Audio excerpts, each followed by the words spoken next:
mesmo sendo muito fácil, ainda assim tem que ter toda uma ideia, tem toda uma base de estrutura. Porque, tipo, por exemplo, eu vejo bastante gente falando, quero abrir uma empresa, quero abrir uma startup, quero fazer alguma coisa. Às vezes não tem uma ideia, às vezes você tem a ideia e não sabe como chegar nela. E como é que você vê esse tipo de coisa? Porque a Ah, galera às vezes se sente meio receosa pra abrir uma startup nem sabendo o que é direito. ah, startup, empresa, produto, cara, a minha dica é só vai. Começa.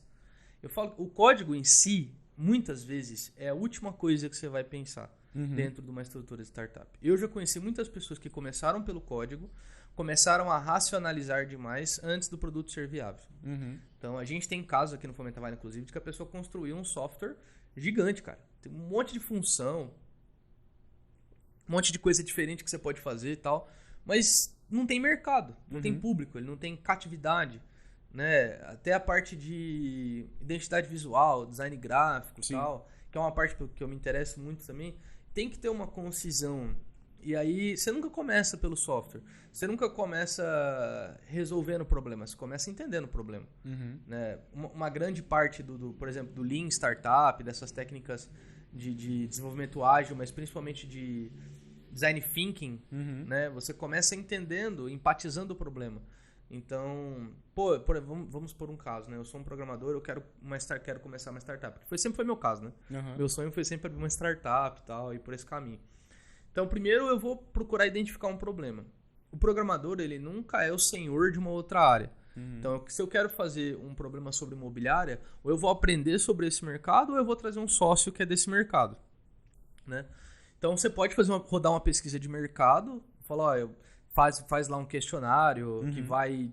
O questionário de pesquisa de mercado, ele também tem uma estrutura própria, porque você não pode simplesmente perguntar se a pessoa quer ou não aquele produto, porque é muito imprecisa a resposta. Uhum. Que nem, pô, o cara tá com a perna quebrada, você quer um remédio que vai remendar sua perna? Óbvio que a pessoa vai querer, Óbvio. entendeu? E isso não é uma validação de necessidade. Você tá dando a solução imediata, mas Uhum. você tem que entender qual que é, como aquele cara quer a resolução do problema também. Então, um caso interessante, por exemplo, é um produto muito recorrente atualmente, vou usar ele como caso, porque eu já trabalhei nele, já tive startup nesse ramo também, que é o de... Depois eu acho que é até legal contar essa história também de como foi essa startup para trás. Que é um produto que chamava Casap, e aí ele Uhum. servia para você conectar prestadores de serviço a imobiliárias e a pessoas que tinham casa que queriam consertar alguma coisa. Uhum. Então, por exemplo, pô, estourou um cano de água aqui na minha casa, eu quero consertar. Você ia lá no app, encanador, tirava foto, colocava lá, cadastrava o serviço e tal. Esse mercado ele tem um monte de gaps para serem solucionados, por isso que não tem uma startup grande nesse segmento ainda que está tracionando. A gente tem o Get Ninjas, por exemplo, É. mas é um modelo completamente diferente. O modelo de monetização deles é muito complexo para as pessoas, não para eles. Para eles tá dando certo, tô ganhando dinheiro, mas para as outras pessoas é complexo.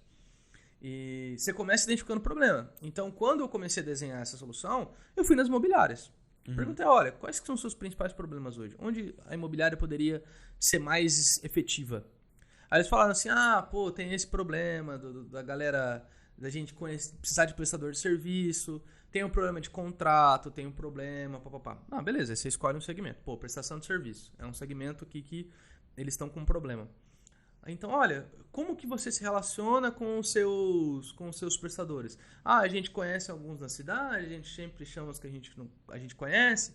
Se o que a gente conhece está ocupado, a gente espera ele terminar o serviço e ficar devendo para a pessoa.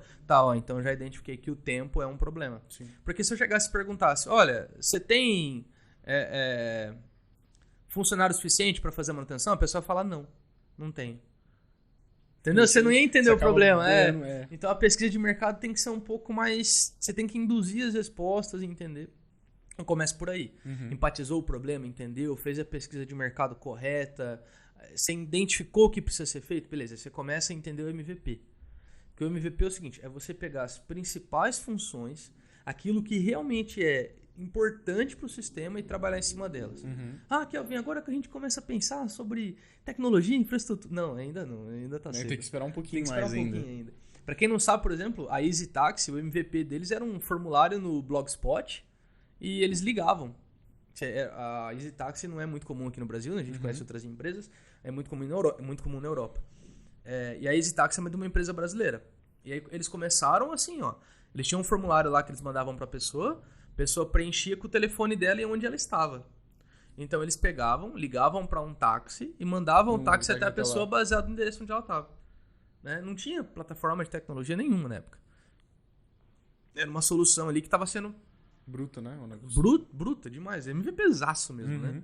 Que é só o que precisa funcionar para validar. O MVP ele serve para você validar. Você colocar gente lá dentro, tracionar e ver como funciona. Então o MVP, por exemplo, de um esquema desse é você começar a criar uma lista de prestadores, né, e começar a plugar as pessoas. Hoje tem plataforma no code, né, que você não precisa programar de fato para construir ferramentas. Mexer os bloquinhos. Só os bloquinhos. Eu não gosto muito. Ficava perdendo a graça da coisa, né? Não, nem isso. Eu acho que é um ciclo perdido. Porque a hora que você começar a idealizar um produto de fato, você vai jogar fora o que você fez. Né? Beleza, validou o produto, joga fora e tal, mas eu acho que não precisa nem chegar nesse ponto. Tem ferramentas mais simples ainda que você perde menos tempo ainda. Mas tem, por exemplo, no code e tal, que você consegue fazer lá e dimensionar a parada.